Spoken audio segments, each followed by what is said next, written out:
Daemon slayer अकादमी की हर परीक्षा में फेल हुआ लड़का अब सिंक मशीन के सामने खड़ा है। यह मशीन मापती है कि किसी का शरीर डेमन कोर से कितना जुड़ पाता है, वही ऊर्जा स्रोत जिससे मनुष्य प्रत्यारोपित कवच चलते हैं। आपका सिंक रेट जितना अधिक, उतनी अधिक डेमन शक्ति पर नियंत्रण। कक्षा की टॉप कैडेट सेटोलियो ने 39% लिए। समूह में सबसे ऊंचा। सब उसे ही प्रतिभा कहते हैं। मगर अभी आंख से खास उम्मीद नहीं। टेस्ट शुरू होते ही संख्याएं धड़ाधड़ बढ़ती हैं। पागलपन सा 20%, 40%, फिर और ऊपर, और आखिर में 80%। प्रशिक्षक घबरा जाते हैं। सोचते हैं मशीन खराब है, पर नहीं, हमारा बंदा असली है। किसी को पता नहीं, यह हारा हुआ कभी मानवता का सबसे शक्तिशाली युद्ध। 8 साल पहले उसने दुनिया को लगभग मिटा देने वाले राक्षसों के खिलाफ नायकों का नेतृत्व किया। उसने खुद क्रिम्सन डेमन किंग से लड़ा और अंतिम युद्ध में आखिरी सांस लेते मरा, पर पूरी तरह न मरकर। दशकों बाद भविष्य में वह कमजोर शरीर में जागा। चेतना धुंधलाते ही वह अचानक एक योद्धा के शरीर में जागता है। चारों ओर देखकर समझता है वह किसी बूट कैंप में है, किसी और देह में फंसा। उसे लगता है शायद यह सपना है। वह अपने हाथ टटोलता है और समझता है एहसास इतना ठोस है कि यह सपना नहीं। वो अपने चेहरे को छूता है और महसूस करता है कि यह एक अलग चेहरा है। न कि उसका कूल, अजय, करिश्माई मगर हैंडसम चेहरा, और न ही उसका मजबूत धातु का शरीर। वो वहीं पर टूट जाता है। पूछता है कि वह कौन है और कहाँ है। जाहिर है वह हेलियोस क्षेत्र में एक बूट कैंप में है। कमांडर उन्हें संबोधित करते हैं, यह सुनिश्चित करते हुए कि वे समझे कि सैनिक मूल्यांकन में भाग लेने का क्या अर्थ है। कमांडर बार बार कहते हैं कि अगर युद्ध में शहीद हुए सैनिक न होते तो वे यहाँ न होते। वे कैडेट्स पर चिल्लाकर पूछते हैं, क्या वे वास्तव में जानते हैं कि सैनिक होना क्या है? तब भी हाँ कहते हैं, पर नायक नहीं। वह खुद से धीरे से बड़बड़ाता है कि जानकारी गलत है। कमांडर सुनकर पास आता है और तब उससे पूछता है, क्या तुम नहीं समझते कि सैनिक किस प्रतीक के द्योतक हैं? कमांडर उसका नाम पूछता है, लेकिन नायक नहीं जानता कि क्या जवाब दे, क्योंकि वह खुद को महानायक अंग के रूप में घोषित नहीं कर सकता। आश्चर्यजनक रूप से पुनर्जन्मित शरीर में भी उसका नाम अभी भी आंग है, और यह केवल कमांडर को और भी अधिक गुस्सा दिलाता है क्योंकि वह इसे धर्मी नाम के लिए अपमान के रूप में देखता है। वो उसे एक बेवकूफ कहता है जिसने अभी तक एक सैनिक की आत्म साधना की नींव हासिल नहीं की है। फिर उसका चेहरा जमीन पर पटक देता है। नायक पूरी तरह से निराश है कि उसका शरीर इतनी निम्न स्तर की चोट पर भी प्रतिक्रिया नहीं कर सकता, और फिर भी उसका नाम उसी के जैसा है। कमांडर दूर जाते हुए उसे धमकी भरे लहजे में बताता है कि वह उस पर विशेष ध्यान देगा। फिर पूरी भीड़ को संबोधित करने के लिए वापस जाता है। वह सभी को मूल्यांकन क्षेत्र में जाने के लिए कहता है क्योंकि अगला शारीरिक मूल्यांकन है। सैनिकों में से एक आंख को उठने में मदद करता है और पूछता है कि क्या वह ठीक है। वह खुद को लैंड सिन्हो बताता है और कहता है कि हमारे लड़के का नाम गर्व करने लायक है। तभी सामने की सफेद बालों वाली लड़की बीच में टोकती है और आंख का मजाक उड़ाती है कि उसका नाम महान नायक से मिलता है। इतना तय है, उसे हमारे लड़के और उसके नाम से जबरदस्त खुन्नस है। वैसे उसका नाम सिटोलियो है। वो उसे बचकाना कहकर चल देती है, जिससे हमारा लड़का चिढ़ जाता है। लैन से कहता है, लड़की अकड़ू है। यह सुनकर उसका नया दोस्त सचमुच हैरान होता है कि वह उसे जानता नहीं। वह उसे उनके बैच की सबसे प्रत्याशित मूल्यांकन सैनिक के रूप में पहचानता है। एक युवा महिला जिसका उपनाम कोल्ड ब्लडेड डेमन है और हेलियोस क्षेत्र के सबसे प्रतिष्ठित मार्शल परिवार सिडू नोबल फैमिली की बेटी है। आंग को सिटू नाम बहुत परिचित लगता है। वह सोचता है, इसे पहले कहाँ सुना। उसका नया दोस्त उसे फर्श से उठा देता है। पीछे से एक लड़की उनकी फोटो खींचती है और हंसकर इसे मनमोहक रोमांस कहती है। वे उसकी ओर मुड़ते हैं। वह कहती है, कृपया मुझे नजरअंदाज करे और आगे बढ़े। काम जारी रखे। नायक गंभीर चेहरा बनाए रखकर पूछता है, तुम कौन हो? लैन पूछता है, क्या तुमने अभी उनकी फोटो ली? आंग कहता है, ये फिलहाल। वह खुद को सुईजू यूं ही बताकर कहती है, आपसे मिलकर अच्छा लगा। उसने लड़कों की बातचीत को अजीब रोमांस दृश्य समझा, जो किसी वजह से उसका ध्यान खींच गया। आंग को खेद है कि वह बहुत तेज नहीं, यानी खास समझदार नहीं। फिटनेस टेस्ट में आंग जोश में खुद याद दिलाता है कि कमजोर शरीर के बावजूद वह सबसे ताकतवर योद्धा है। वह धांसू अंक लेकर सबको दंग करना चाहता है। परीक्षा लंबी दूरी की सहनशक्ति राउंड से शुरू होती है। अंक तेजी से निकलता है, शीर्ष स्थान पाने और नया रिकॉर्ड बनाने का लक्ष्य लिए। अंत में वह रिकॉर्ड तोड़ता है, पर लंबी दूरी की सहनशक्ति परीक्षा में सबसे अधिक समय लेता है। आखिरी आता और उसका मजाक उड़ाते हैं। दूसरा fitness test explosive arm strength. यहाँ अंक भी आखिरी आता है और उसकी कलाई में मोच तक आ जाती है। और तीसरे एक्सप्लोसिव लेग स्ट्रेंथ टेस्ट में फिर बुरी तरह फेल होता है। और फिर आखिरी आता है। लो उसे अकादमी इतिहास के सबसे खराब नतीजों पर चिढ़ाता है। लेन उसे बहलाने की कोशिश करता है, जबकि सुईजू निराश है कि शायद यही आखिरी मौका है दोनों की साथ में फोटो लेने का। जी ओटांग और अधिकारी उसके प्रदर्शन पर चर्चा करते हैं। जी कप्तान को बताते हैं कि आंक के नतीजे इतने खराब है कि उसे तुरंत हटा देना चाहिए, क्योंकि दूसरे दौर के आकलन की कोई आवश्यकता नहीं है। कप्तान मानते हैं उसकी उम्मीद कम है, फिर भी उसे दूसरे दौर के टेस्ट में शामिल होने का अधिकार है, जो शायद उसका आखिरी मौका हो। ये आदेश देते हैं दूसरा दौर तुरंत शुरू हो। इस परीक्षा वे इमारत के भीतर जुटते हैं। यह विशेष उपकरण संग तालमेल का मूल्यांकन होता है। आंग के लिए यह चमकने का मौका है। उसे याद है, पहले उसका औसत सिंक 96% से ऊपर रहता था। भले वह अभी अच्छी हालत में नहीं। उसे मालूम है मामला दृढ़ता का है। वह संदेहियों को गलत साबित करने को तैयार। ग्राफ्टिंग उपकरण को देखते हुए, जो उसके समय से 60 साल आगे का लगता है और बेहद हल्का है, वो जोश से भर जाता है। मार्शल आर्ट्स परिवार संघ प्रशिक्षित लियू को 39% सिंक रेट मिलता है, वहाँ का सबसे ऊंचा। इससे वो चर्चा में आ जाती है। कोई उसकी धमक से प्रभावित होता है कि उसे डेट करना चाहता है। लाउंज में स्कोर मिलते ही उछल पड़ती है, पर खुद को शांत दिखाती है। आंग इस लड़की को पहली कोशिश में 39% करते देखकर दंग है। नया दोस्त कहता है, लियो में भीतर छिपी आग जैसी ताकत दिखती है, और आंग भी उसे महसूस करता है। तभी लैन नोट करता है, उसका दोस्त टैग टेस्ट की चिंता नहीं करता। वह कहता है नहीं, आखिरकार वह ऐसी चीजों का आदी है। और परीक्षण जारी रहता है। कई नए पहली बार ग्राफ्टिंग उपकरण इस्तेमाल करते हैं। दर्द साफ होता है। डेमन को शुरू से जोरदार चोटकर शरीर पर दबाव डालता है। कुछ दर्द नहीं सहकर छोड़ देते हैं। पास होने को योद्धाओं को कम से कम 10% सिंक रेट चाहिए। लैन ने 24% पाया। ये सुखद आश्चर्य है। कुईजी ने भी 30% लेकर पास किया। गौतांग कहता है, यह दौर बहुत आशाजनक नई प्रतिभा दिखाता। उसका सहयोगी बताता है कि सुइजू समेत उनके समूह में कुल 6 योद्धा अलग दिखते हैं। जियाओतांग मानती है कि अच्छी संभावनाएं हैं, पर कुछ लोग स्पष्ट इसके लिए नहीं बने। फिर हमारे लड़के की बारी आती है। लोग मजाक उड़ाते, मानते कि पहले के खराब प्रदर्शन से सिंक रेट कम रहेगा। आंग को यकीन है, वे बातें वापस लेंगे। वो उन्हें दिखा देने को तत्पर है। उम्मीद है वे बहुत बड़े सरप्राइज के लिए तैयार हैं। भाई का चेहरा उसके आत्मविश्वास की कहानी कह देता है। आंग लाल कोर चुनता है, क्योंकि वह शारीरिक ताकत बढ़ाता है। उसे मालूम है, रणभूमि से 6 किस्म के डेमन कोर हैं, आमतौर पर लाल, पीले, हरे, नीले। वो मानता है, उच्च सिंक रेट की कुंजी इच्छा शक्ति है। जितनी इच्छा शक्ति, उतनी शक्ति कोर से खींचकर काबू में। जब पूछा जाए कि क्या वह तैयार है, वह बस कहता है, हाँ।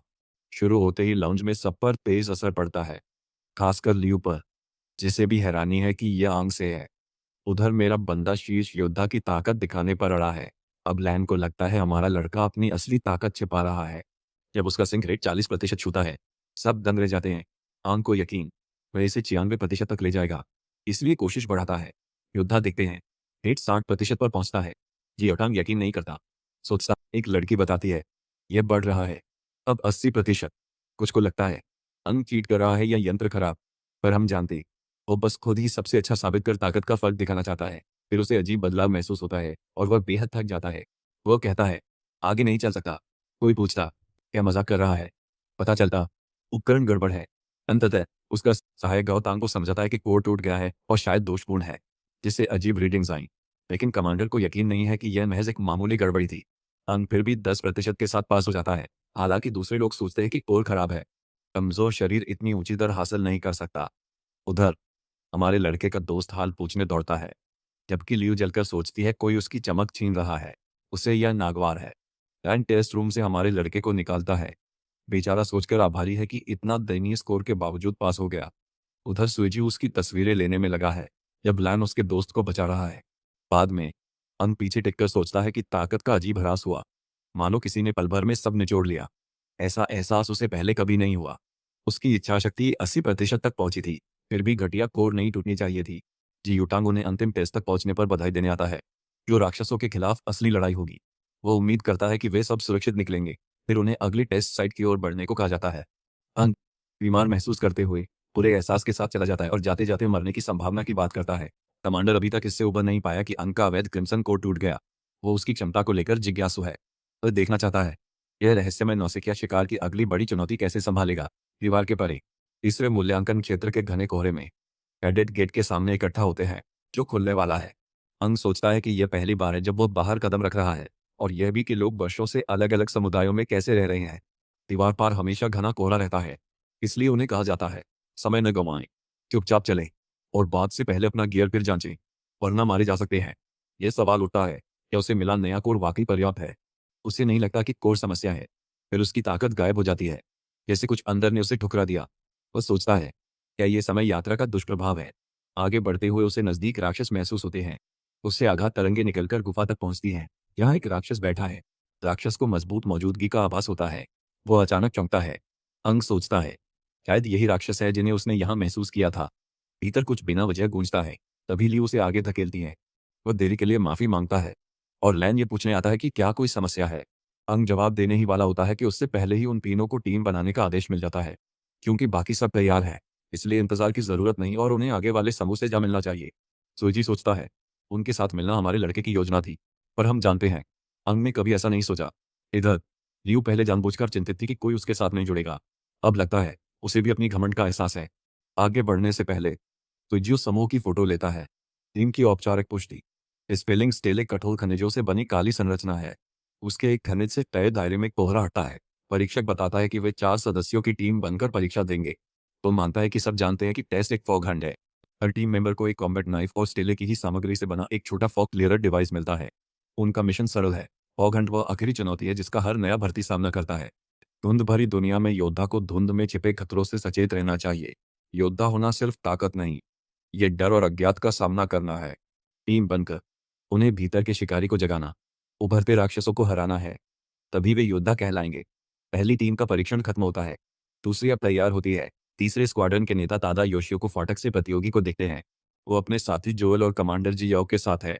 टांग भी है। वो उभरती प्रतिभाएं देखती है, पर ध्यान खासकर लियू पर है। वो अपने वरिष्ठ साथियों की राय चाहती है कि ये नए कैसे हैं। जोएल भी लियू में रुचि रखता है। मार्शल परिवार से आने और अच्छी ट्रेनिंग होने की वजह से एक बेहतरीन योद्धा बन सकती है।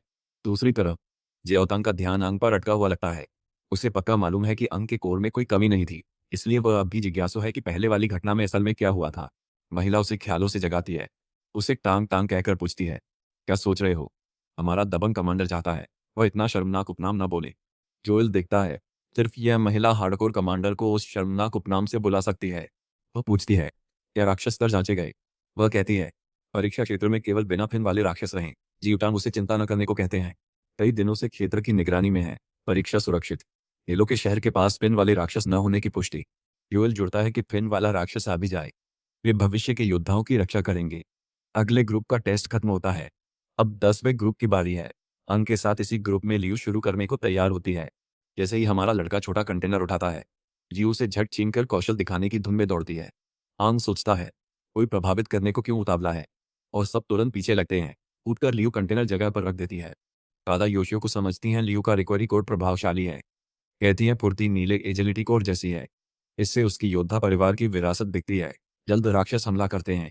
अंग सुझाव देता है कि उनका ग्रुप राक्षसों से भिड़े, और लैन एक जोरदार मुक्का जड़ते हुए एक्शन में कूद पड़ता है। जियाओतांग लैन की क्षमता से प्रभावित है।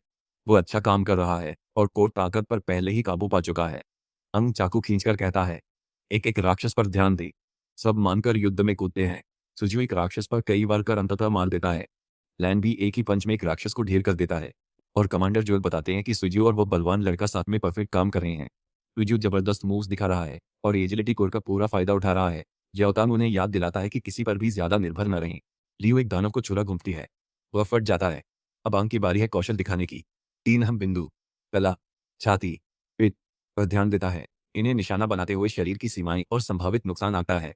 वह फौरन परीक्षा हालात में अपनी क्षमता परखने को तैयार होता है और राक्षस पर हमला जारी रखने को आगे लपकता है। राक्षस को मुक्का फेंकते देख वह तुरंत साइड हटकर बचता है और उसके कंधे के नीचे चाकू घोंप देता है। अपनी धीमी प्रतिक्रिया पर झुंझलाता है। जब राक्षस उसे लात चलाता है, वह फिर बचता है और उसे दोबारा भोंक देता है, पर उसे लगता है कि चालें अभी भी सहज नहीं। कुछ बार लगते हैं, मगर हल्के। ये देखकर उसके साथी शक करते हैं कि वह निशानों से ही खेल रहा है। इसी बीच सुजी तस्वीरें लेता है। चाहता है सब कैमरे में आए। लाओ चुप, सोचता है हम जानबूझकर दिखावा कर रहा। दादा योशियो को हमारे लड़के की फाइटिंग स्टाइल नोट करती हैं और उसके लगातार दबाव से प्रभावित होकर पूछती है वह कौन है। जोएल भी उसकी तारीफ करता है। कहता है वह किसी अनुभवी लड़ाके जैसा चलता है। कुछ देर लड़ने के बाद अंग समझता है कि वह पुरानी शक्तियां नहीं चला सकता और थका है। हालात बुरे हैं, इसलिए वह राक्षस को तुरंत खत्म करने ठानता है। जैसे वह झपटा, अचानक कोई और प्रकट हुआ और उससे पहले राक्षस को मार गिराया। लड़ाई में उभरती अजीब जड़ों पर सुजू सोचता है। अचानक एक फिन वाला राक्षस प्रकट होता है। असली खतरा भांपकर गांग सबको पीछे हटने को कहता है और वे तुरंत हटते हैं। बाकी 2 सीनियर भी उस एक फिन राक्षस से भिड़ने आगे आते हैं। दादा योशियो को शिकारियों से कहती है, घबराओ नहीं, रुक जाओ, हमारे कमांडर के साथ रहो। वे शहर पहुंचने तक सुरक्षा देने का वादा करते हैं। एक फिन वाला दानव महसूस करता है कि इंसानों में कोई दानव सा है। अंग और उसके 3 दोस्त अटककर उलझन में है। लियू घबराया है कि पहले वाले राक्षस एक फिन वाले राक्षस के आगे कुछ नहीं। उसका खतरा इतना घातक है कि एक गलती पर उनकी मौत तय है। एंग मानता है कि मौजूदा शरीर में वह ऐसे राक्षस का सामना नहीं कर सकता। इतने शक्तिशाली दुश्मन से लड़ने का ख्याल आते ही आतंक उठता है। दानव चारों को आसानी से निशक्त कर घसीटते हुए ले चलता है। दादा योशियोको और साथी पीछा करते हैं। पर वह चारों संग जमीन में धंस जाता है। जोएल सबको पीछे आने को चिल्लाता है। कुछ देर बाद निशान अचानक ही थम जाता है। दादा योशियो को सोचते हैं कि एक फिन वाला राक्षस इतनी अप्रत्याशित रूप से कैसे आ सकता है, खासकर जब जियोतांग ने इस क्षेत्र की कई दिनों तक जांच की थी और पहले कभी कुछ नहीं चुका था। ऐसा अब तक कभी नहीं हुआ था। जियाओतांग आते हैं, पूछते हैं कि चार योद्धा कहाँ गए और सबने राक्षस का पीछा क्यों छोड़ा। जोएल कहते हैं, शांत रहो अब, दुश्मन तो गायब हो चुका है। महिला कहती है, एक फिन राक्षस शायद और गहरे धरती के नीचे गया है। वहां अब तक कोई नहीं पहुंचा, इसलिए उन्हें जल्दबाजी में अंदर नहीं जाना चाहिए। भाई को खोने की याद से गैंग जमीन पर मुट्ठी पटकता है। चारों को खतरे में डालने का दोष खुद पर लाता है। जोएल कहता है, शहर लौटें। उसका अंदाजा है अब वहां अराजकता होगी। वह खोज दल भेजना चाहता है ताकि 1 फुट लंबे कांटेदार राक्षस कहीं घूम न रहे हों। महिला मानती है कि इस हालात पर तनाव न बनाया जाए क्योंकि किसी ने इसे आते नहीं देखा। वह चाहती है जी और तांग शांत रहें, जानती है ये उनके लिए कठिन है। जी युटांग उठकर कहते हैं, मैं अकेले चारों योद्धाओं की तलाश जारी रखूंगा, आप लोग चिंता न करें। कभी जोएल बोलने को होता है पर महिला बीच में कहती है, कमांडर, सूर्यास्त से पहले लौटिए। वह मानता है और धुंध में फौरन निकल जाता है। उसे पक्का यकीन है उसका मन नहीं बदलेगा। जोएल को याद है सालों पहले राक्षसों ने कमांडर के छोटे भाई को उठा लिया। अब भी वह खुद को दोषी मानता है। दादा योशियो को कहते हैं, अगर गैंग का भाई आज जिंदा होता तो उम्र चारों पकड़े गए बच्चों जितनी होती। शायद दुश्मन द्वारा अभी उठाए गए ये बच्चे उसे अपने छोटे भाई की याद दिला रहे हों। गुफा में इंग और साथी बंदे हैं। हमारा लड़का जाता है, नहीं जानता वे कहाँ हैं, पर राहत है कि सब अभी सांस ले रहे हैं। पीछे से राक्षस आता है, देखता है इंग सबसे पहले जागा। उसे लगता है यह लड़का बाकी से अलग है। अजीब है कि इंग के पास राक्षसी आभा क्यों है, शायद उसे फिन वाले राक्षस से भी शक्तिशाली। मेरे साथी को समझ नहीं कि यह किस बारे में है। अचानक इंग लाल चमकता है, रस्सियां तोड़ देता है, राक्षस पर झपटता है, पर राक्षस बच निकलता है। वह सोचता है कि अपने पिछले जन्म में वह राक्षस का सिर उसके हिलने से पहले ही उड़ाकर रख देता। उसे पता है कि उसे दूसरों को बचाना है। वो देखता है एक उंगली दानव में लाल कोर है जो गति और लचीलेपन को बढ़ाता, उसे और भी तेज चलने व वार करने देता है। हालांकि इससे उसके जोड़ों पर मोटी त्वचा की ढाल नहीं रहती, जो एक फायदे के साथ साथ कमजोरी भी है। राक्षस इंग की ओर हाथ उठाता है और कहता है कि विरोध बेकार है। राक्षस अपने हाथों से इंग को पटकता है। इंग तुरंत समझता है उसकी कमजोरी जोड़ है और उसी पर वार करना है। वो पूरी ताकत लगाता, कमजोर दिखने से इनकार करता। वह चिल्लाता है, मैंने पहले कई एक फिन राक्षस मार गिराए हैं। जवाब में राक्षस जोरदार लात मारता है। वह लड़खड़ाकर गिरता है और खून बहता है। लकड़ी का राक्षस खुद को फिर उगा लेता है और अपनी ताकत पर यह कमीना इतराता है। इंग हमेशा मानता था सिर्फ ग्रीन कोर राक्षसों के पास शक्ति है। वो सोचता है या पिछले 50 वर्षों में राक्षस बदल गए। राक्षस उसे कम आंकने का इल्जाम लगाता है, फिर जड़ें छोड़ता है जो लड़के का शरीर भेद कर उसे खींचती हैं। इंग का सिर जकड़ लेती है, कहता है उसे अब भी पता नहीं कि वह कौन है। इंग महसूस करता है जड़ें अंगों में धंसती हैं, सांस लगभग रुक जाती है। वो अभी अभी पुनर्जन्म लेकर फिर से मरने की कगार पर है। उसे बाकी तीनों की चिंता है। वही पुरानी निराशा लौट आती है। डर है कि सब उसके साथ मर जाएं। इंग पछतावे और शोक से भर उठता है, अपनी कमजोरी को कोसते हुए। इसने सबको इसमें घसीटा। इंग की कमजोरी देख एक फिन दानव उसे खाकर विकसित होने का फैसला करता है। जैसे ही वह झपटता है, हमारे लड़के के भीतर की आवाज पूछती है, क्या वह सच में उसे निकलेगा। यह आंतरिक राक्षस बड़बड़ाता है कि इंग मरा तो उसकी योजना बिगड़ जाएगी और वह झुंझला उठता है। उसे अब आखिरी ऊर्जा खर्च करनी है। अचानक एक फिन राक्षस हमारे लड़के से उठती भयानक शक्ति भांपता है। एक राक्षसी आकृति उभरती है। एक फिन वाला सोचता है शायद 5 या 6 फिन का दानव होगा, पर उसकी आभा अधिक प्रचंड है। चटके आसमान तक जाते हैं। तभी 8 फिन वाला दानव धमकता हुआ आता है और एक फिन वाले में घबराहट फैल जाती है। नवागंतुक खुद को सबसे शक्तिशाली रेड कोर दानव और फिन दानवों का राजा घोषित करता है। कांपता वो फिन दानव उसे क्रिम्सन फिन किंग कहता है। उधर जियाओतांग खोज जारी रखकर मिले राक्षसों से भिड़ता है। कुछ देर बाद वह रुकर कहता है कि उसने आसपास छान लिया, पर केवल 2 बिना फिन दानव दिखे। वह मानता है चारों प्रत्याशी यहाँ नहीं है और ठानता है सूर्यास्त से पहले उन्हें ढूंढ लेगा। तब वह दूर ऊर्जा का विस्फोट महसूस करता है। सोचता है ये क्या है। उसे लगता है इसका रिश्ता लापता उम्मीदवारों से हो सकता है। तभी इंग कहता है, बिना धूप वाली अंधेरी जगह में आकर हैरान है। इंग अंतिम राक्षस से मांगता है, क्या वो सच में गायब था और क्या बाकी 5 अब भी किंग फिंग्स की तरह राज कर रहे हैं। अंतिम राक्षस कहता है, पहले से कुछ नहीं बदला। इंग कहता है, लगता है राक्षस काफी शांति से रह रहे हैं। बस 60 साल पहले की घटना याद कर गुस्सा उठता है। पूछता है, कैरे भूल गए उन्होंने उसके साथ क्या किया। वो फादर फाइनल डेमन पर धावा बोलता है। जुंजराया की आत्मा के ठिकाने के लिए चुना गया सबसे शक्तिशाली योद्धा का शरीर समय यात्रा के बाद कमजोर पड़ गया। उसे लगता है वह अपनी आखिरी ताकत का हिस्सा तुझ पर व्यर्थ कर रहा है। वह फिर दिखना चाहे तो पूरी तरह जागने तक इंतजार करे। सबसे शक्तिशाली योद्धा को धीरे धीरे सारी यादें वापस पाना होगा। अंतिम राक्षस समझाता है कि एंग की फिन मेमोरी उनके विकास से जुड़ी है। एंग बताता है कि उनके घुटनों की उभारे और फिनों की गिनती स्तर बताती है। जब और फिन उगते हैं तो उन्हें फिन मेमोरी चाहिए, जो केवल उनकी जाति में है। इसलिए वे अन्य जातियों से हमेशा शक्तिशाली रहते। इनका मौजूदा योद्धा शरीर भी अब उनके जैसा है। वे सिर्फ समान रैंक के राक्षसों को खाकर ही स्तर बढ़ा सकते हैं। दूसरी तरफ एंग को छुपी हुई यादें खोलने और विकसित होने के लिए अपने से ऊंचे दर्जे के राक्षसों को निकलना होगा। जो कभी घमंडी शख्स था, अब रोनी सूरत बन गया है और 8 फिन वाले दानव की मदद करने तथा उसके लिए सब कुछ करने का वादा करता है। 8 फिन वाला दानव आखिर में उस कमीने को मार देता है, क्योंकि वह काबिल नहीं। फिलहाल उसका काम चारा बनकर एंग की फिन की यादें जगा देना है। यही कदम एंग की ताकत की तलाश की शुरुआत बनता है। वह ईजलोट चाहता है हमारा लड़का धीरे धीरे 8 फिन तक पहुंचे। जब यह होता है, 8 फिन राक्षस गहरी नींद से जागता है। फिर वह कमीना हमारे लड़के में लौट जाता है और एंग अतीत की क्रूर यादों में फंस जाता है। जब वो और उसके साथी बुरी तरह घायल थे, उसके साथी ने दुआ की कि महाराज एंग जिंदा रहें, क्योंकि एक खास स्त्री उनकी प्रतीक्षा कर रही है। जब सपना अचानक दो स्वप्न बनता है, वो आंखें खोलता है और सोचता है, क्या ये सपना था? वो समझता है कि ये पुरानी यादें हैं और बहुत घबरा जाता है। तभी उसके दोस्त अंदर आते हैं, जागा देखकर खुश होते हैं और उन्हें देखकर वह चकित होता है। सुजू देखती है हमारे लड़के के बाल बदले हैं। पूछती है, क्या दानवी दरवाजे का ही असर? एंग उलझन में, क्योंकि उसे उसकी बात बिल्कुल समझ नहीं आती। फिर वो देखता है कि सब ठीक है, याद करके कि अंतिम राक्षस उन्हें भूमिगत खींच ले गया था। जी यूटांग और बाकी 2 कमांडर अंदर आते हैं और चाहते हैं कि हमारा लड़का नीचे क्या हुआ, सब बताए। एंग पूछता है कि सारे वरिष्ठ उसे देखने क्यों आ गए। दादा योशियो को बताती हैं कि हमारे ब्रूट कमांडर उन्हें वापस लेकर आए। वो उसे फिर से टांग टांग कहती है, जो सीधा सीधा शर्मनाक है। जोएल आगे बताते हैं कि हमारे ब्रूट कमांडर ने उन चारों को एक गुफा में बेहोश पाया। सौभाग्य से तो एक पिन वाला दानव कहीं नहीं मिला, नहीं तो उन्हें सबको वापस उठाकर लाना मुश्किल पड़ता। दादा योशियो को कहते हैं कि कुछ समय बाद बाकी तीनों जाग गए, लेकिन गुफा में क्या हुआ था इसके बारे में कुछ भी याद नहीं कर सके। आंग ही एकमात्र था जो बेहोश रहा और उसके शरीर में कुछ बदलाव हुए। वो उसे एक आईना देती है ताकि वह अपने बदले हुए बाल देख सके और फिर पूछती है कि क्या उसे भूमिगत में कुछ याद है। आंग अपने नए रूप को घूरता है और सोचता है कि वहाँ क्या हुआ। वह अभी भी समय यात्रा के बाद जो कुछ हुआ उसका सब कुछ नहीं समझ पा रहा है। उसे याद है, गुफा में चोट लगते वह बेहोश हो गया। उसके बाद कुछ याद नहीं। वह सोचता है क्या उन्हें अपनी समय यात्रा बताए, पर चुप रहने का फैसला करता है। उसे लगता है कोई यकीन नहीं करेगा और लोग उसे पागल समझ सकते हैं। इसलिए वर्तमान पहचान बनाए रखकर सच क्या चल रहा है जानने पर ध्यान देने का इरादा करता है। आंग कबूल करता है कि वह क्षण भर जागा, देखा कि वे एक भूमिगत गुफा में थे, फिर दोबारा बेहोश हो गया। इससे जी अवतांग वहां के खून के छींटों और उन्हें किसने फैलाया पर सोचते हैं। जोएल हमारे लड़के को देखता है और याद करता है कि आंग नाम सबसे शक्तिशाली योद्धा जैसा ही है। लड़के की लड़ाई अच्छी है, पर उसमें कुछ कमी है। फिर वो पूछता है, क्या आंग ने राक्षसों से लड़ाई की है? हमारा लड़का इनकार कर बताता है कि वह दानव युद्ध में रुचि रखता, पढ़ चुका, पर असली लड़ाई का कभी अनुभव नहीं। आंग इस विषय में जानकार है। वरिष्ठ महिला हमारे ब्रूट कमांडर से कहती है, उसे प्रशिक्षित करने से हार न माने। टोंग पूछता है, योद्धा परीक्षण का क्या हुआ? सुइजी कहता है, वे पास हुए और स्टिल टीम में हैं। लैन जोड़ता है कि हाल की घटनाओं से जियाओ तोंग ने उन्हें जाल का समूह बनाया।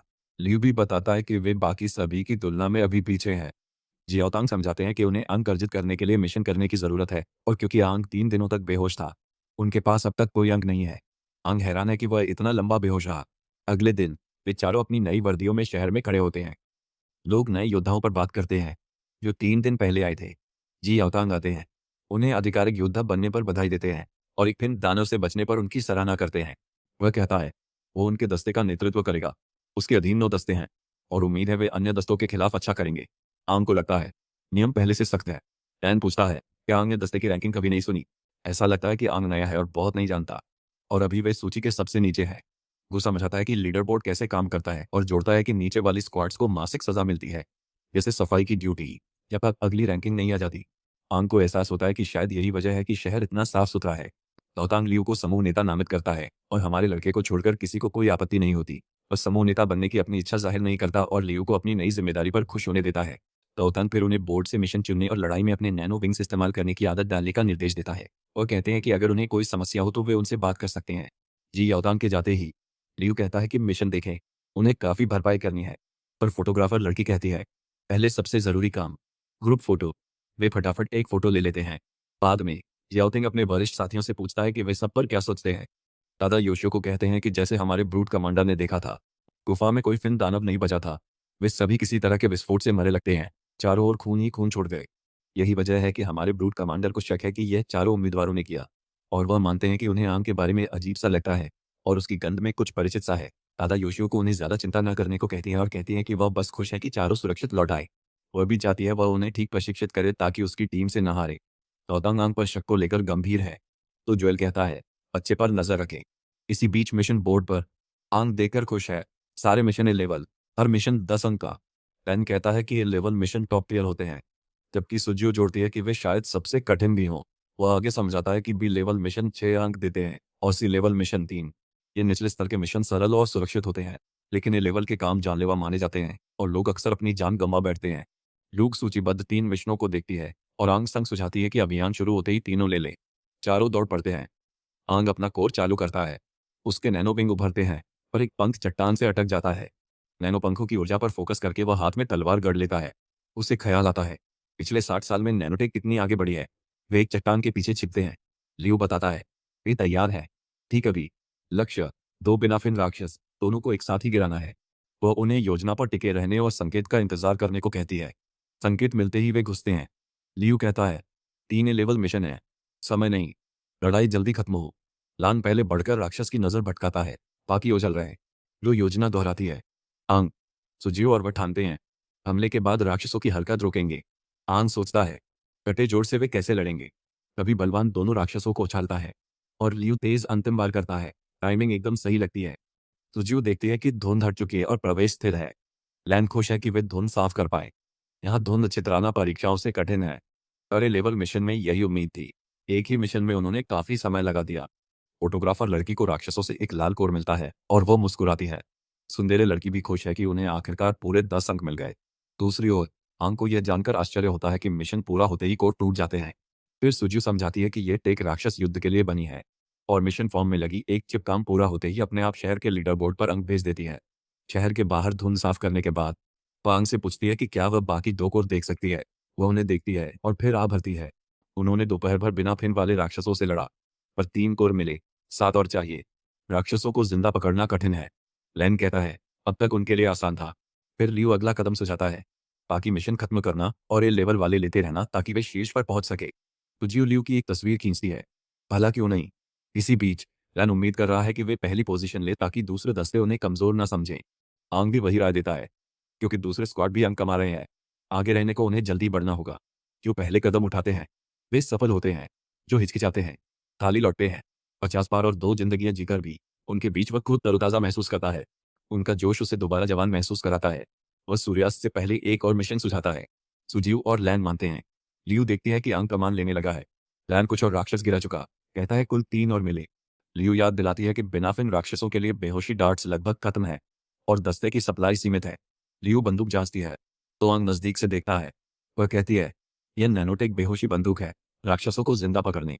अंग को याद है कि पहले राक्षसों को पकड़ने का मतलब उन्हें बलपूर्वक बेहोश करना होता था और शोधकर्ता हमेशा दिमागी नुकसान की शिकायत करते थे। पैन कहता है कि वे किस्मत वाले हैं जो इन्हें पकड़ पाए, खासकर जब उन्होंने अपने सारे ट्रैंक्विलाइजर खर्च कर दिए। टीम को जिंदा पकड़ने हेतु पूरे समूह को हराकर उन्होंने मिशन खत्म किया। 10 से अधिक दानव थे।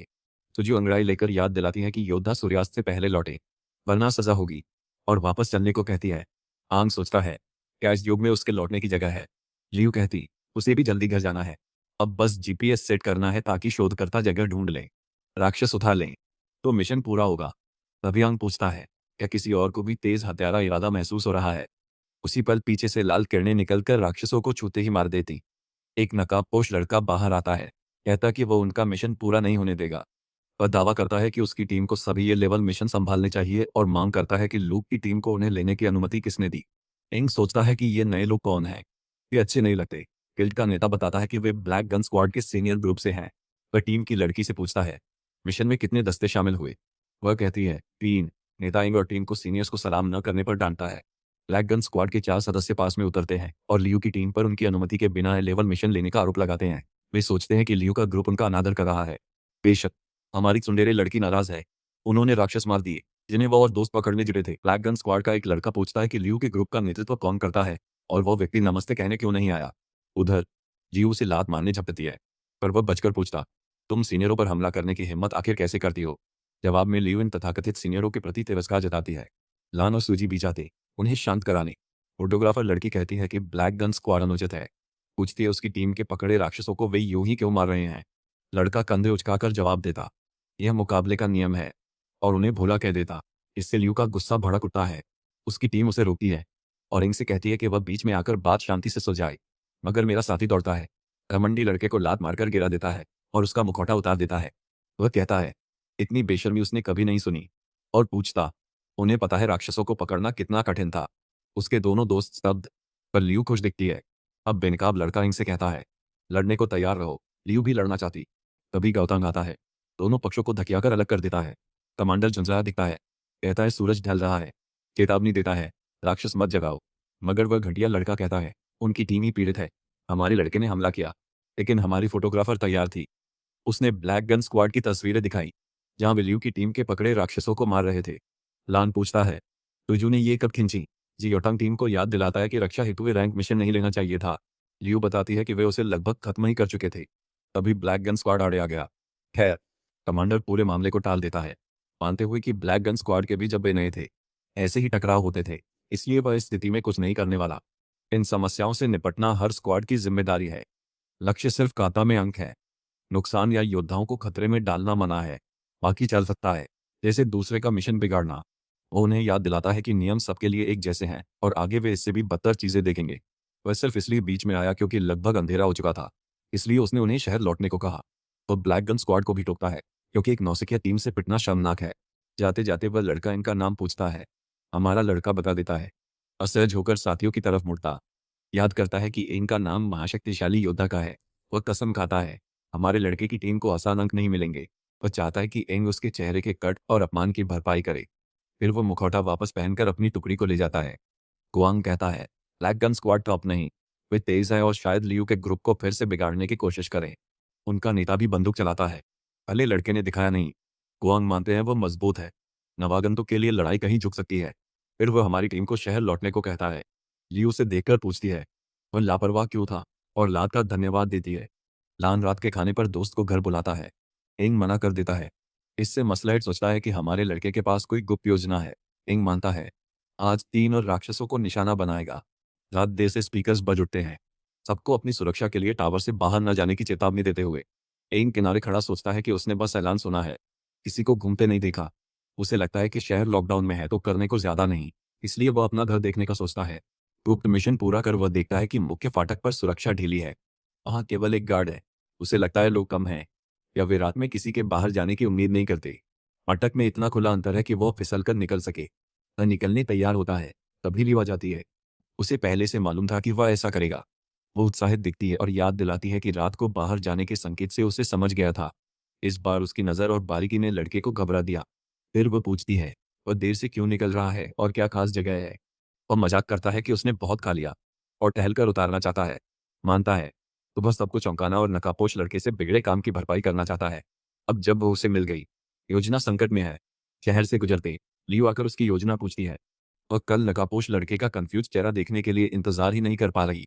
इंग उसकी खिलखिलाहट नोटिस करता है और टोकता है, लेकिन वह साफ खुश होने के बावजूद मानती नहीं।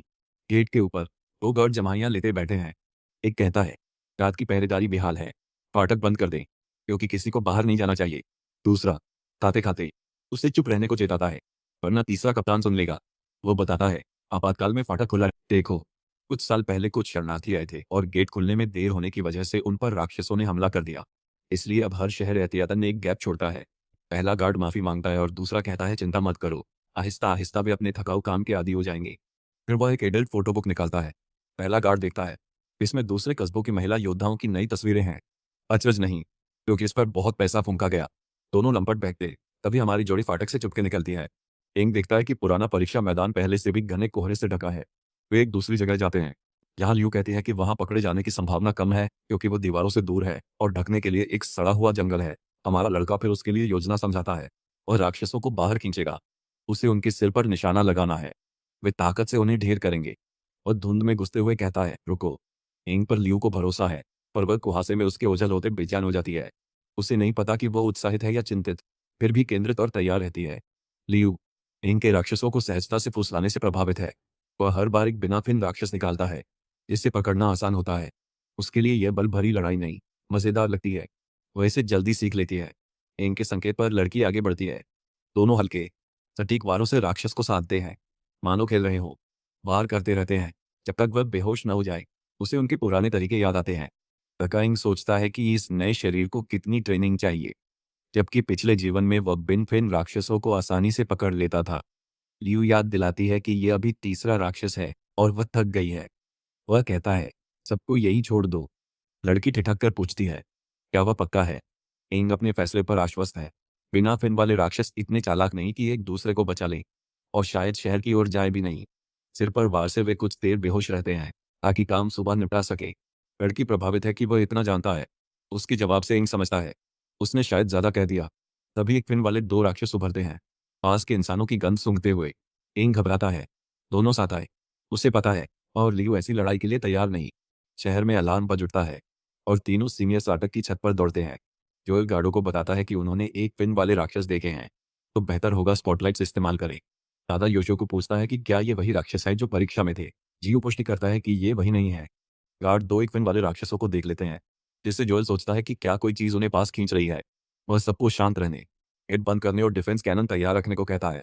लेकिन जियोटिंग चिल्लाता है कि गेट बंद मत करो, क्योंकि कोई अभी भी बाहर है। वह हमारी जोड़ी को बाहर देखकर तमतमाया। पूछता है वे इतनी देर से शहर से क्यों निकले। वरिष्ठ महिला बेचैन होकर पूछती है, दोनों बच्चे इस वक्त बाहर क्या कर रहे हैं? वे तीन बिना फिन वाले राक्षस बंधे हुए देखते हैं, जिससे जी योटांग समझ जाता है कि ये दो बच्चे पहले बिगड़े मिशन की भरपाई करने आए हैं। जोएल हैरान नहीं है, क्योंकि नए योद्धा अक्सर ओवर कॉन्फिडेंट होकर ऐसी गलती कर बैठते हैं। फिर भी जी योटांग नाराज हो जाता है और तय करता है कि लौटते ही दोनों को सजा देगा। वह राक्षसों की ओर लपकता है और तादा योशियो को अपने साथी वरिष्ठ से कहती है कि वह जी योटांग के पीछे जाएगी। बाकी उसके हवाले। जोएल अब भरता है क्योंकि उसकी अच्छी खासी ड्रिंकिंग नाइट बर्बाद हो गई। उधर एक फिन राक्षस योद्धाओं को देखते इंग लड़की को रुकने कहता है। वह चाहता है वे बैकअप इंतजार करें और देखें क्या वही सच्चा निशाना है।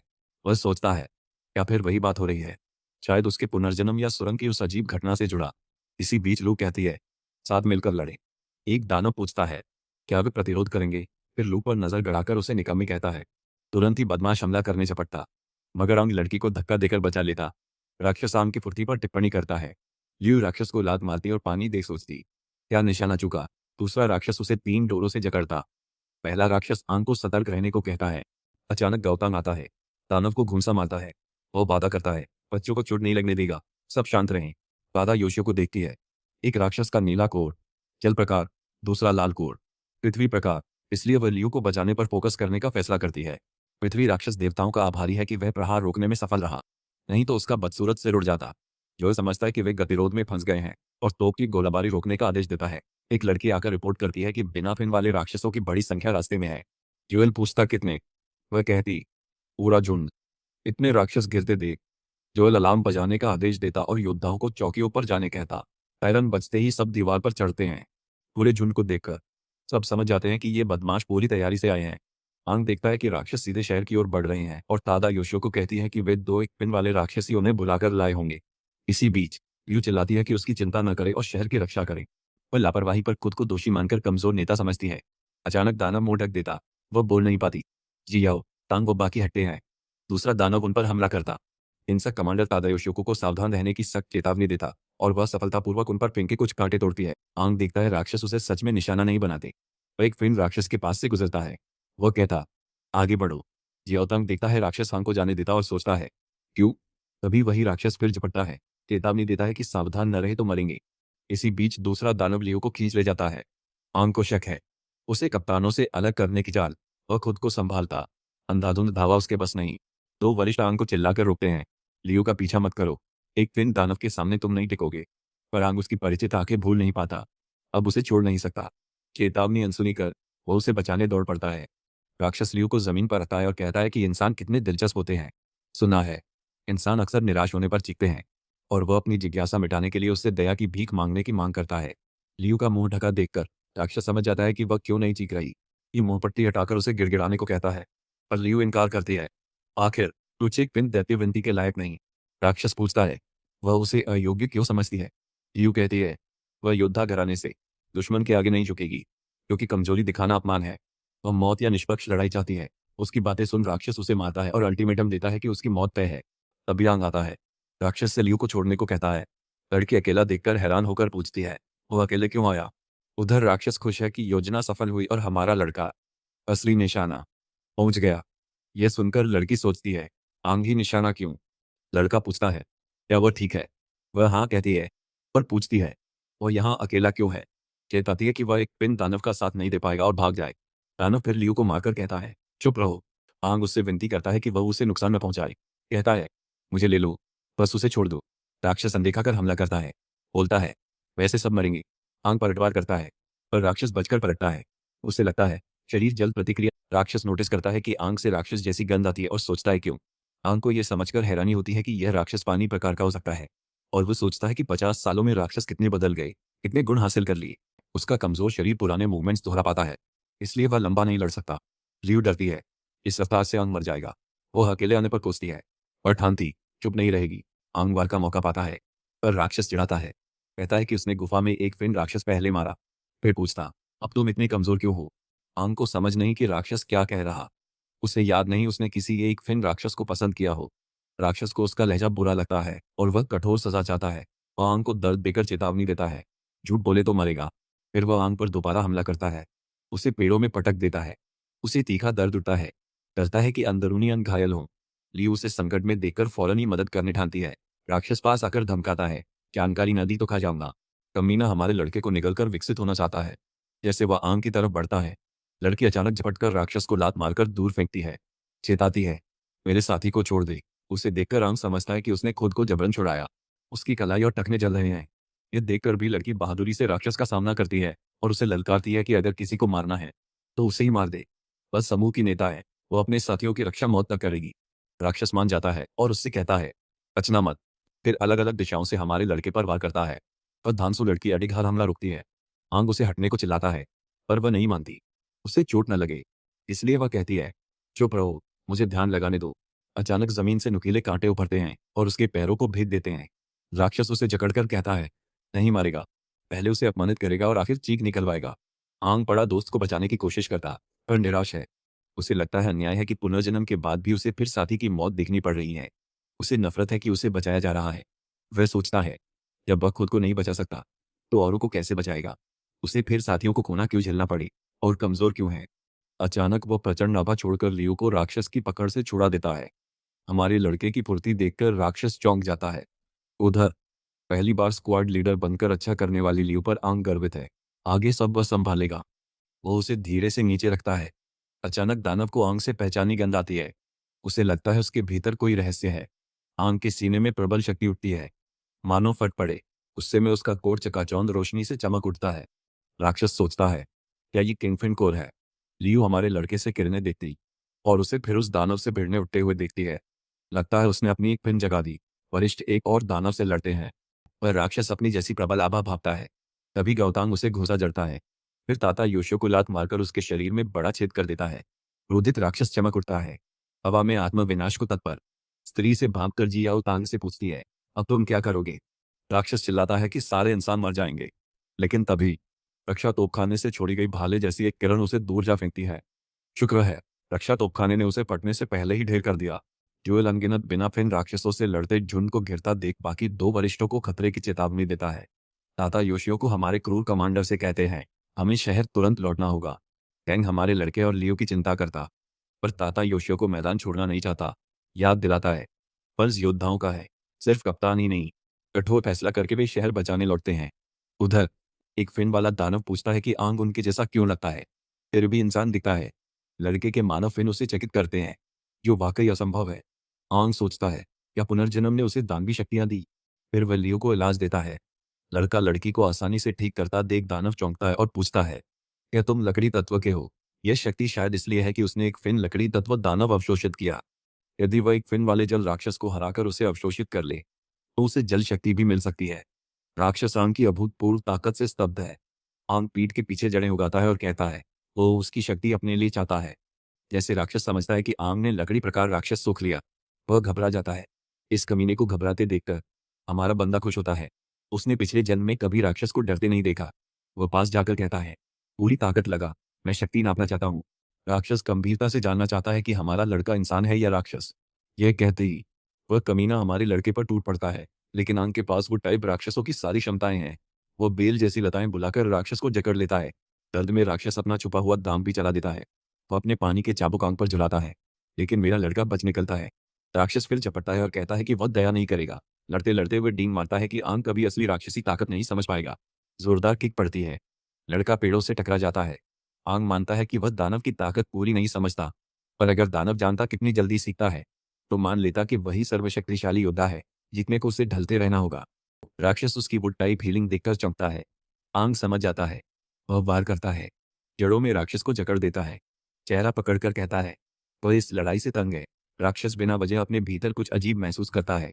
अपना शरीर फटकर केवल चेहरा और एक जल क्रिस्टल छोड़ने से पहले राक्षस दावा करता है कि वह अपने शरीर को घोलकर जिंदा रह सकता है। लेकिन आंग बताता है कि उसका कोर तो बच ही नहीं सकता। अति आत्मविश्वासी राक्षस का कोर जाते ही उसका अंत तय है।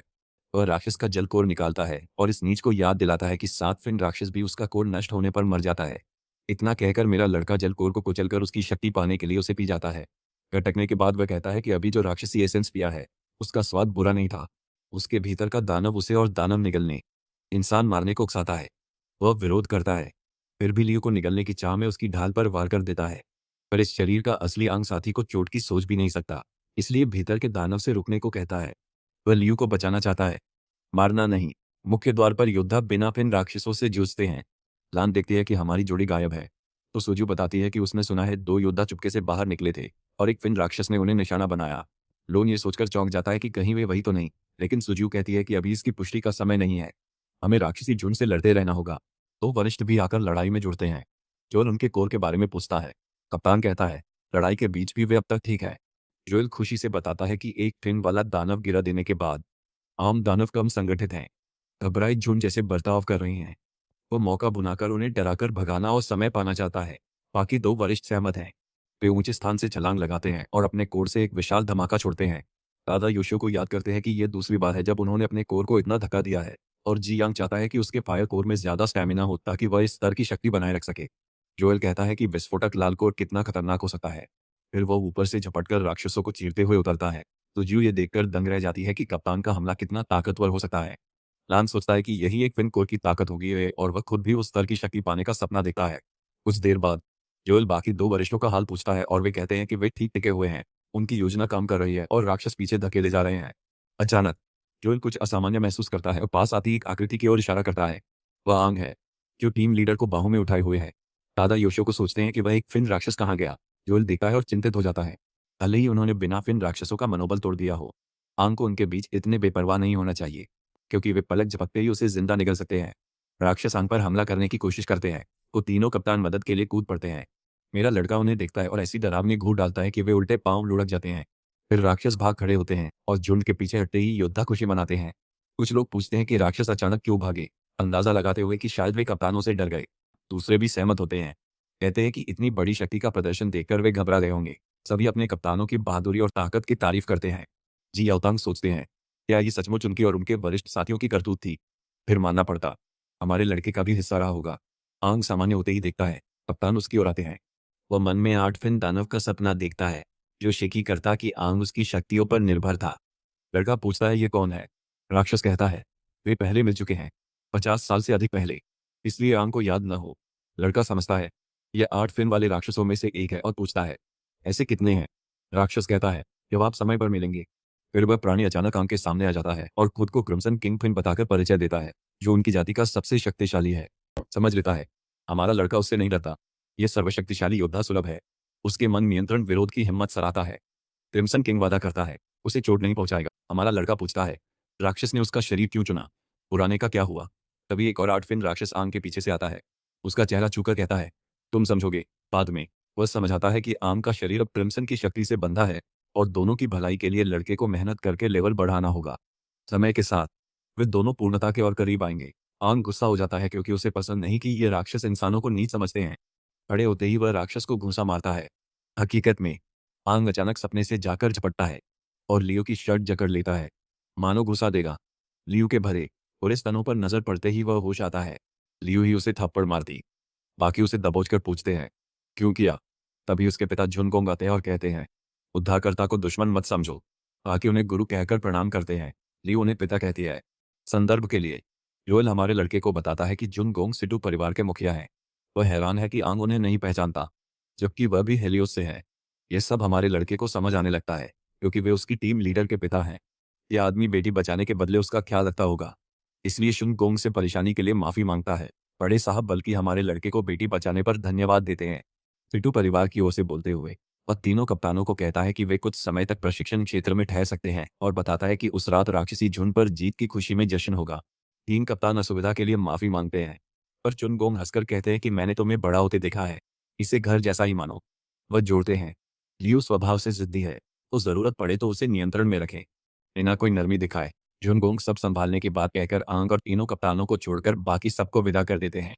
अकेले होते ही ग्याओतांग हमारे लड़के पर शक जताता है और उससे परीक्षा के समय दिखे उस एक फिन राक्षस और हाल की राक्षसी भीड़ के बारे में जो कुछ भी वो जानता है सब उगलवाना चाहता है। बाकी वरिष्ठ भी यही जवाब चाहते हैं।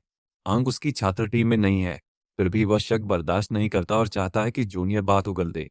बेशक आंग पूछता है कि क्या वे सच में गंभीर हैं, उन्हें याद दिलाते हुए कि वह और लियो किसी तरह उस एक फिन राक्षस से बच पाए थे। योल बताता है कि बाकी दो वरिष्ठों को सिर्फ एक राक्षस हराने के लिए मिलकर लड़ना पड़ा, तो आखिर इस बच्चे ने अकेले उस राक्षस को कैसे हरा दिया। वह पूछता है कि आंग कैसे बच निकला। जोएल बार बार कहता है कि यह लड़का राक्षसों से मिला है, इसलिए वे उसे हर बार फिसलने देते हैं।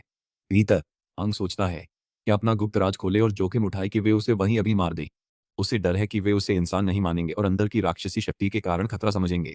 जोएल का गंभीर चेहरा बताता है कि वह सच्चाई चाहता है और बिना उसके मानेगा नहीं, वरना वह हमारे लड़के का सामना करने को भी तैयार है। यह देखकर आंग सोचने लगता है कि शायद उसे आखिरकार उनसे लड़ना ही पड़े।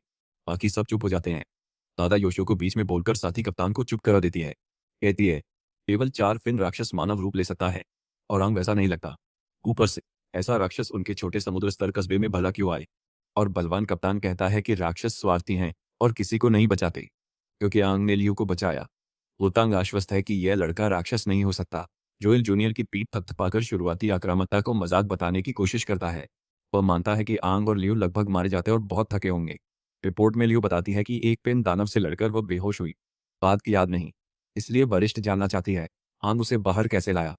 महिला जानना चाहती है कि आंग ने सच में अकेले एक पंख वाले दानव को हराया। वह मन में याद करता है कि उसने उसे हराया था और कभी नहीं सोचा कि इसे कैसे छिपाए। वह कहता है, मैं अनोखी क्षमता वाला जीनियस हूँ। वह कहता है कि वह थोड़ी देर तक अपने कोर की शक्ति तुरंत बढ़ा सकता है, जिससे वह अपनी सीमा से आगे जाता है। यही उसका छिपा दाम है। दादा योशियो को कहते हैं, आंग का वर्णन उनके कोर की विस्फोटक शक्ति चैनल करने की पद्धति जैसा है। माई गाय साथ देता है, पर निश्चित नहीं कि वे उसकी बाकी कहानी मानेंगे। जोएल सोचता है, क्या वह सच कह रहा है। टैंग गुफा की घटना याद दिलाकर पूछता है, टैंग चाहता है कि वह गुफा के राक्षस को हराने के लिए भी वही चाल अपनाए। मेरा साथी पुष्टि करता है, कहता है, उसने ये तकनीक तब बनाई थी जब वह पहली ही बार अपने पंख वाले राक्षस से मिला। उसका शरीर कोर की शक्ति तुरंत सोख लेता है। उसने लापरवाह राक्षस को टुकड़ों में उड़ा दिया, और ये उसका पहला कौशल प्रयोग था, इसलिए वह तुरंत बेहोश हो गया। बाद में उसने लियो को बचाने के लिए फिर वही किया, पर तन दबाव नहीं सह पाया, बेहोश हो गया। आश्चर्य। रूट कमांडर अंग की बात पर विचार करता है। बच्चे की बात से छाती का कोर क्यों क्षतिग्रस्त हुआ समझ आता है। दोनों बार शक्ति सीमा पार गई। दादा योशियो को मानते हैं कि अगर अंग की हर बात सच है, तो वाजिब है कि उसे संभालना बहुत कठिन लगे। और कहती है, उनकी तकनीक मिलती जुलती है, पर उन्होंने विस्फोटक शक्ति से होने वाला नुकसान घटाने का प्रशिक्षण लिया, क्योंकि आंग इसे उनकी तरह नहीं साध पाता। महिला चेतावनी देती है कि संभालना सीखने तक फिर कोशिश न करे। जी यूटांग भी सहमत है, हालांकि वह हमारे लड़के से स्पार करना चाहते हैं ताकि अपने छात्र की क्षमता परख सके। आखिर वे खुले मैदान में पहुंचते हैं। अंग कमांडर से भिड़ने को तैयार होता है। उसे महसूस होता है कप्तान अब भी उस पर भरोसा नहीं करता। गैंग पूरी तैयारी में खड़ा है, अंग को पहले बार का मौका देता है। लड़का खुद को कसता है, सोचता है, गैंग जैसे से लड़े कैसे। देखिए, हमारे लड़के की मौजूदा ताकत उसकी पुरानी क्षमताओं से कम है। उसका शरीर पूरी लड़ाई नहीं झेल सकता, इसलिए वह भीतर की दानवी शक्ति इस्तेमाल करने पर दुविधा में है। अचानक गैंग झपट कर हमला करता, पर वह फौरन ही बच जाता। टक्कर से कुछ इलाका तबाह। दादा योशो को ब्रूट कमांडर पर चिल्लाते हैं, संयम रखो। वह शख्स अपने छात्र की प्रतिक्रिया गति की तारीफ में लगा है। प्रतिक्रिया गति बढ़िया है। अंग समझता है कि वह पुराने जीवन के अनुभव पर टिका है और सीमा के करीब है। गौतांग फिर वार करता है, हमारा लड़का बचता है।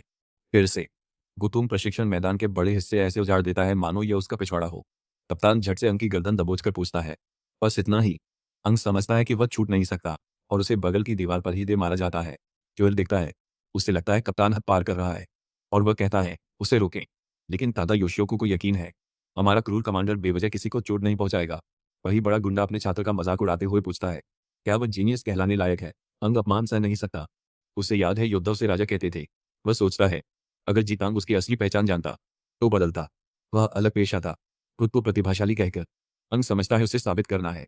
वह अब कसर छोड़ राक्षसी शक्ति अपनाता है। वह आभा छोड़ता है, जिससे दादा योशियो वह वरिष्ठ को चुनौती देता है। अब हमला उसकी बारी है। क्रूर कप्तान छोटे छात्र से उठती प्रचंड आभा महसूस करता है। अंग मानता है कि दैत्य शक्ति से वह छाती के घटिया कोर को बेहतर चला सकता है। उसे यकीन है कि सोच बदलकर ही वह शरीर की पूरी क्षमता खोल सकता है। जो सोचता है, तब वह भी तालमेल में सुधार महसूस करता है। उधर महिला सवाल करती है कि हेलियोस जैसे छोटे शहर में अंग जियाओ जितना प्रतिभाशाली कोई कैसे हो सकता है। टांग यह भी नोटिस करता है कि अंग की सिंक्रोनाइजेशन दर 40% तक पहुंच गई है और अभी भी बढ़ रही है। तुलना में लियू की दर 39% है। हमारा लड़का अब उसे पार कर चुका। काई वरिष्ठ को चिताता, ध्यान दो, दौड़कर प्रतिद्वंद्वी पर घुसा जड़ता। पुटिन को एहसास होता है कि अब बच्चा दोगुना तेज हो गया है, लेकिन हमारा लड़का इसे टालता हुआ कहता है कि उसका सुधार तो बस मामूली है। कन समझता है। अंग उसके सुस्त पड़ते पलों का फायदा उठाकर उसे उलझाने के लिए नीचे वार करता है। वह यह भी देखता है कि लड़का लापरवाही से नहीं लड़ रहा। फिर मेरा आदमी कप्तान को दोबारा लात मारता है। करीब से देखते जोएल हमारे लड़के के लगातार हमले मजबूर होकर नोटिस करता और सोचता, उसने अच्छा लड़ना कहाँ सीखा। उसी वक्त बड़े साहब चुनगोंग आते हैं और चेतावनी देते हैं कि जियो तांग जैसे सख्त लड़ाके के बहुत पास खड़ा रहना सुरक्षित नहीं है। दोनों वरिष्ठ फौरन उनके पास जाकर बात करते हैं। उनके युद्ध क्षेत्र को स्पैरिंग के लिए इस्तेमाल करने पर माफी मांगते हैं और हुई असुविधा के लिए भी क्षमा चाहते हैं। बड़े साहब टूटे हुए फर्श को देखते हैं और पूछने पर मजबूर हो जाते हैं कि क्या अखाड़े को हुआ इतना नुकसान बस असुविधा कहलाएगा। बेशक, दोनों वरिष्ठ वादा करते हैं कि वे इसे ठीक कर देंगे। शुनगुम कहते हैं, ठीक, और अंक को लेकर उत्सुक होते, जिसका नाम महाबली योद्धा जैसा है। वह सोचते हैं, बच्चा कप्तान के हमलों से कैसे निपटेगा। लड़ाई में ब्रूट कप्तान लड़के का पैर पकड़कर मात देने चलता है। चुन बढ़ते हैं। इसी बीच गुम बताता है, जियातांग हमेशा ऐसा करता है। मौका मिलते ही सटीक पलटवार। राक्षसों से वर्षों की लड़ाई ने उसका निर्णय बेहद पैना कर दिया। लेकिन जब सबको लगा कि अब अंग ही हारने वाला है, अंग अपनी तेज चालों से खेल पलट देता है और उतरते ही कप्तान के सिर पर जोरदार वार कर देता है। एक ठोस प्रहार। कप्तान को समझ नहीं आता कि अभी क्या हुआ, तो अंग अपनी रणनीति समझाता है। मानव खोपड़ी मजबूत है, पर आंखों के बीच की जगह नरम होती है। वो चोटें खाते हुए भी फिर वार करता है और गावतांग अटक खड़ा रहता है। दर्शक हतप्रभ, स्तब्ध है। अंग प्रचंड धमाका छोड़ता है, जमीन तोड़ देता है। एक ही बार में आक्रमण रक्षा दिखाता है। वह राक्षस की शक्ति को और आगे अधिक बल से धकेलने का निर्णय करता है। वह फिर जोरदार वार करता है। गुआम डरकर पीछे हटता है। दानव पल भर गायब होकर उसके पीछे प्रकट होता है। दादा योशियोको स्तब्ध है। जब अंग धूल से कप्तान के ब्लाइंड स्पॉट में फिसलकर उसकी चाल उसी पर पलट देता है। यह देखकर बड़ा साहब टिप्पणी करते हैं, यह लड़का बेहद प्रतिशोधी है और बहुत जल्दी सीखता है। जब उसका अपना मुंह उसी पर चला दिया जाता है, तो ब्रूट गुस्से में आ जाता है और अपने छोटे प्रतिद्वंद्वी को चेतावनी देता है कि यह उसकी चाल थी और इसे वह किसी से बेहतर जानता है। चुनगोंग समझ सकते हैं कि कप्तान अपने छात्र के सामने अपनी धार खो रहा है। उधर अंग मुक्का मारता, पर जानबूझकर चुकता है।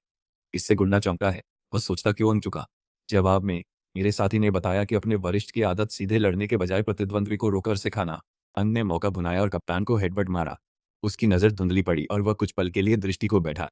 इससे लड़के को अंतिम बार का मौका मिला, पर उसने जानबूझकर चुका, क्योंकि वह बस अपनी कौशल और ताकत साबित करने आया था। अब शुनगोंग अंग की असल क्षमता को लेकर उत्सुक है। फाटक खुलता है। कुजू दोस्तों संग अंदर आती है।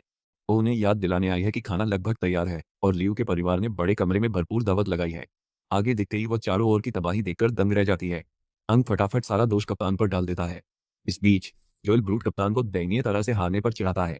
फिर बड़े साहब बातचीत रोकते हैं, याद दिलाते हैं कि स्पैरिंग खत्म हो चुकी है और सभी को खाने के लिए बुलाते हैं। अंग भी भूखा है और निमंत्रण के लिए शुनगोंग को धन्यवाद देता है। शुनगोंग अंग के संकल्प, शक्ति, नियंत्रण और युद्ध अनुभव पर सोचकर नतीजा निकालते हैं कि यह लड़का संभावनाशील है। हमारा लड़का आगे बढ़ता है, कृपया। पिता लाडली को चिढ़ाते हैं। दोनों का मिलान करके उसे शर्मिंदा करते हैं। बाद में सब रात के खाने पर जुटते हैं। चुनगोंग जाम उठाकर नगर की ओर से बोलते हैं, वे सबकी रक्षा हेतु धन्यवाद। लड़ने वाले योद्धाओं का सम्मान करते और बेटी को बचाने के लिए अंग की विशेष सराहना करते हैं। वो उठकर कहता है, मुझे धन्यवाद की जरूरत नहीं। पर जब शराब का घूंट लेने होता है, कमांडर उसे चपत लगाता है, याद दिलाकर कि वह अभी नाबालिग है। और हमारा लड़का कहता है कि वह 18 का है और यही वजह से वह योद्धा परीक्षा में शामिल होने का हकदार था। माहौल खुशनुमा है। बड़ा साहब बेटी की ओर मुस्कुराते हैं, अब भी उसे हमारे लड़के संग जोड़ते हुए। फिर हम पिता और बेटी की आखिरी बातचीत पर लौटते हैं। वह मानता है कि लियू बहुत कुशल है और अंग की प्रतिभा उतनी ही अच्छी। इसलिए यदि लड़का इतना योग्य है, लियू जैसी मजबूत लड़की उसे पसंद कर सकती है। लड़की सोचकर मानती है, आंग थोड़ा नादान है। फिर सोच छोड़कर खाने लगती है। सूजी बोलना शुरू करती है, खाना बढ़िया है, शाही लगता है। याद रखें, लैन भी यहाँ है। वो हमारे लड़के से पूछता है कि उसने उसे क्वीन वाले दानव को कैसे हराया। जोटांग बताते हैं कि आंग ने अपने कोर से बहुत शक्ति खींची, जिससे वह थोड़े समय ताकतवर हुआ। दादा योशियो को कहते हैं, यह वैसा है जैसे कप्तान अपना कोर चलाते हैं, पर आंग ने मौत से बचने की ताकत पाने जोखिम लिया। बिना प्रशिक्षण खतरनाक था। शरीर को बहुत चोट लगी। इसे इस्तेमाल करने से स्थायी नुकसान हो सकता है। आंग और जी और टैंक को स्पार कराना वाकई आंखें खुली। बच्चे की ताकत चौंकाती है, पर और प्रशिक्षण चाहिए, नहीं तो अंदर से टूट सकता है। हमारा लड़का जानता है कि अगर वह उन्हें बता दे कि उसने 2 एक पिन वाले राक्षसों से कोर अवशोषित किए हैं और उसके पास लकड़ी तत्व की उपचार